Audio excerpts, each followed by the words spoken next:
安迪和樊胜美两人一针见血地道出了职场新人邱莹莹所犯的忌讳。职场如同江湖，江湖有江湖的规矩。喂，你好，邱莹莹吗？这里是人事部。人事部。关于白主管的事情，我有话要问你。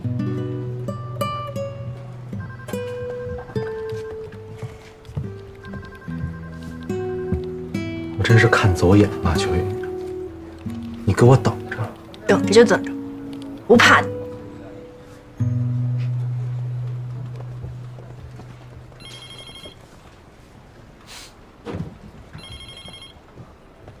小邱啊，因为今天发生的事情，所以公司决定暂停你的工作，同时终止小白的一切工作。我们会本着公开透明的原则来调查此事，并且调查在此次事件中你所扮演的角色。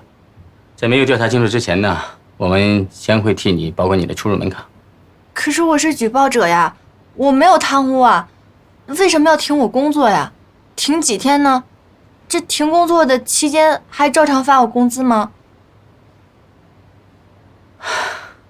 这个你放心，公司啊能赞赏你的检举。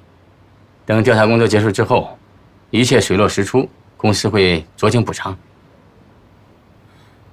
行，反正我问心无愧，我相信公司。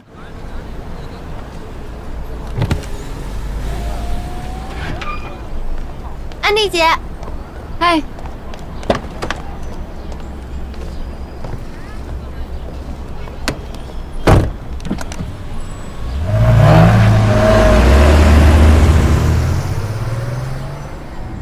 所以在那之后，你的人事经理把你叫过去，暂停了你的工作，还没收了你的门卡。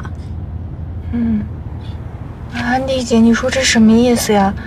我举报了白主管，公司要停也得停他的职，为什么连我的也一起停呢？我也刚回国内，这些人事我不是很清楚，要不你问问樊小妹吧，她是资深的 HR， 她应该懂里面的门道。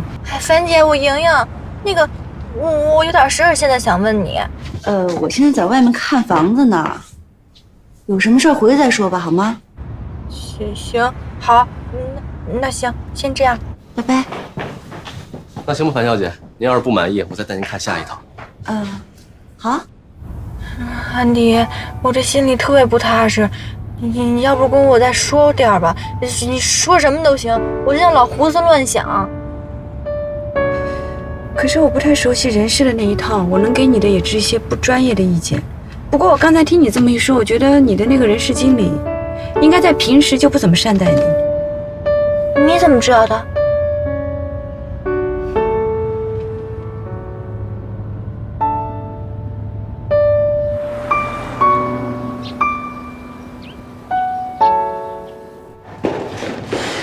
安迪姐，你知道吗？其实我们公司文员关系可好了，但是我们经理眼睛都是向上的，我们都是他奴役的对象。你们公司的助理不也被你们差遣的没时间睡觉吗？不一样，如果是我的手下接二连三的被退票，我会怀疑其中有猫腻，肯定自己出面。肯定你平时做事丢三落四的，猥琐男知道你们上司不待见你，故意给你设的局，让你被你上司骂。我一想还真是的，我之前跟他抱怨过，没想到他拿这个设计我。可是我们公司同事跟我可好了，我哭的时候他们还安慰我呢。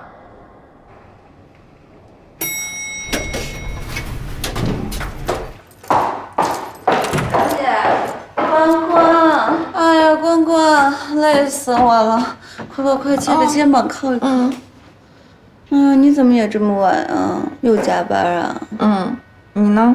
我帮老同学看房子。哎呀，你是不知道，现在房价高的离谱，别说去买房子了，就连租房子都贵得要死。上海居大不易啊！哎，莹莹她今天联系你了吗？也不知道她跟那白渣男怎么样了。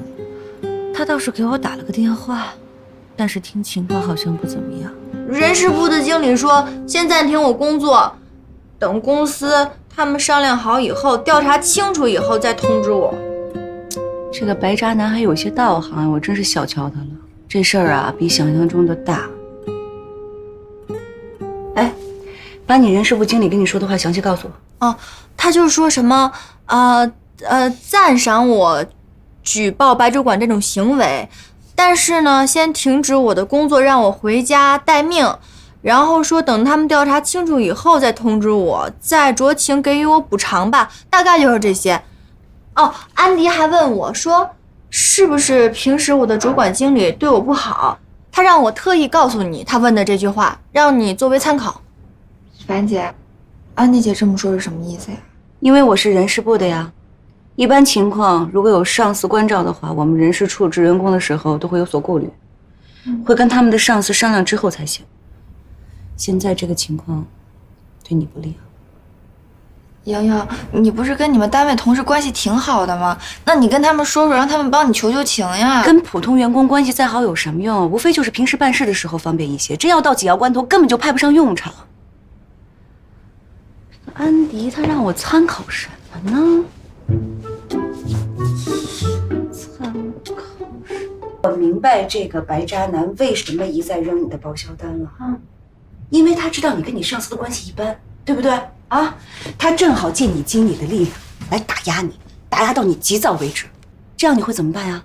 你会把他约到一个偏僻的地方跟他当面谈判，只要你去了，你就占了下风。你为了完成上司的工作，你必然会答应他些什么？他正好拿这个来要挟你，笨蛋！这猥琐男他真不要脸，莹莹，你千万不能理他。我理他了，但是我没办法呀，那我得去找他报销啊。他当着我一个人的面前，他说了好多下流话，我当时我一气之下我就冲出去了，我当着全公司人的面，我把他一锅端了，什么他砸电脑，还有他自己吃饭报销单跟工厂的报销单混在一起报，我全给他说出去了。那当时那个财务部的那些人全都乱了，我估计现在他们还……邱莹莹，你是不是笨呢？啊！哎呦，这个砸电脑的事就算了，贪污这么好的一个把柄，你怎么就抓不住呢？他第一次把你扔回来的时候，你就告诉他拿贪污这事儿来威胁他，你信不信？他立马投降。哎，你这是干什么使的啊？这里面装的什么呀？你怎么就不用计策呢？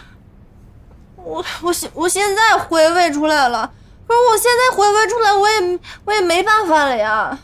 我当时我问我们那个人事部经理，我说我什么时候能回去上班？他似乎给了我答案，但是似乎又没给我答案，我怎么办呀，樊姐？我帮不了你。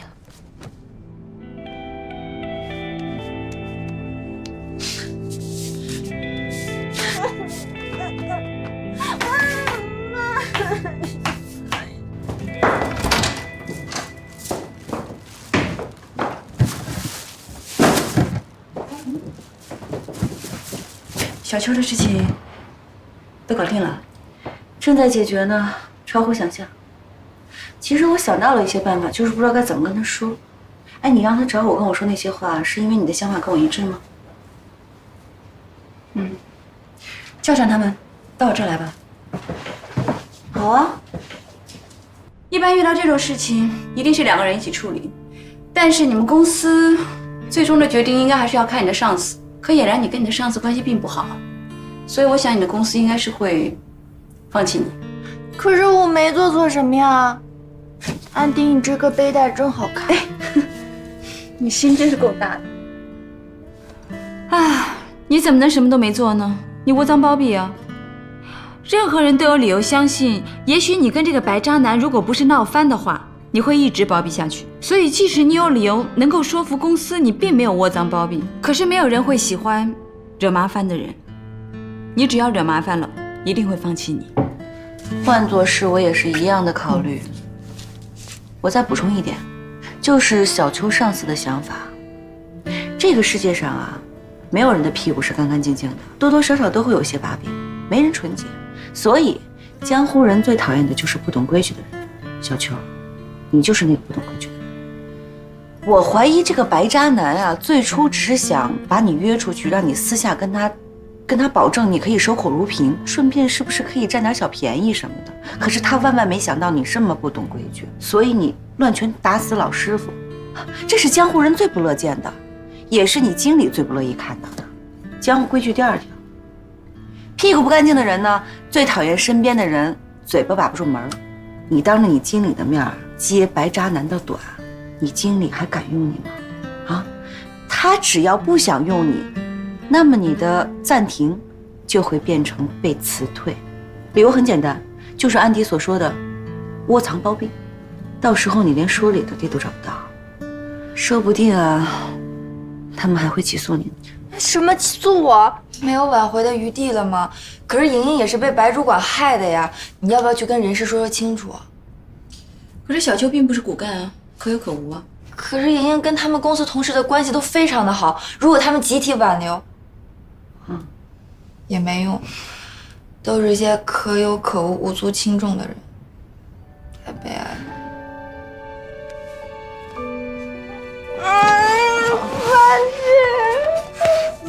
没关系，安迪和樊胜美两人一针见血地道出了职场新人邱莹莹所犯的忌讳。职场如同江湖，江湖有江湖的规矩，不懂规矩的人已无法在江湖立足。邱莹莹初涉江湖，不懂游戏规则，横冲直撞，当众揭短，人人自危，只能被 out 出局。有的时候，年轻并不是一种优势。